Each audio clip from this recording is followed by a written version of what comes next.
சும்மா வரலடா இந்திய ராணுவம். வருடந்தோறும் பட்ஜெட்டில் லட்சக்கணக்கான கோடி ஒதுக்கி என்னென்னலாம் வேணுமோ பார்த்து பார்த்து செஞ்சு செதுக்கி வச்சுருக்காரு எங்கள் இராணுவத்தை பிரதமர் மோடி அவர்கள். அது மட்டும் இல்லாமல் நேற்று அதாவது பாகிஸ்தான் நினச்சிருக்கோம், இங்கே இருக்கக்கூடிய தேச விரோதிகள் கூட நினச்சிருப்பாங்க என்னென்னு.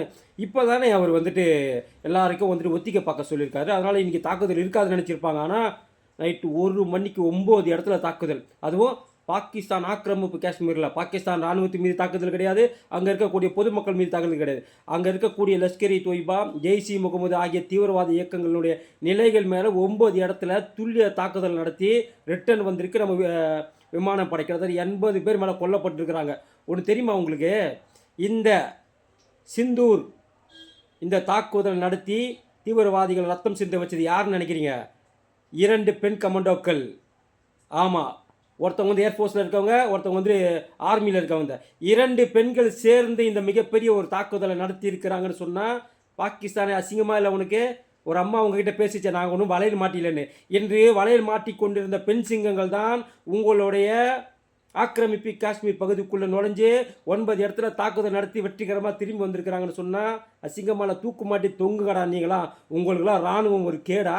என் தலைவன் சொன்னால் செஞ்சான். பொதுமக்கள் ஒருவர் தாக்கப்படவில்லை, அதே போல் பாகிஸ்தான் இராணுவம் தாக்கப்படவில்லை. தாக்கப்பட்ட இடம் எங்கன்னு பார்த்தீங்கன்னா ஆக்கிரமிப்பு காஷ்மீர். ஆக்கிரமிப்பு காஷ்மீரை தாக்குவதற்கு எல்லா வகையிலுமே இந்தியாவிற்கு தார்மீக உரிமை உள்ளது. இது ஏன்னு நீ கேட்க முடியாது. கேட்டாக்கா உலக நாடுகள் உன்னை கேள்வி கேட்கும். இதுதான் ராஜதந்திரம். அதாவது எல்லை ஓரத்தில் பாகிஸ்தானுக்குள்ளே வந்து தாக்குதல் நடத்தாதான் பாகிஸ்தான் இராணுவம் திரும்ப தாக்குதல் நடத்தும்.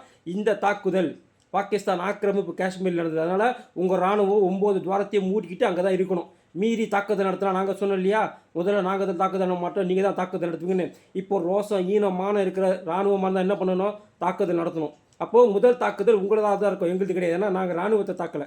நாங்கள் தாக்கியது இந்தியாவு ஆக்கிரமிப்பு காஷ்மீர் பகுதியை தான் எங்களோட இந்திய இராணுவ படை தாக்குச்சு. சும்மா கிடையாதுரா.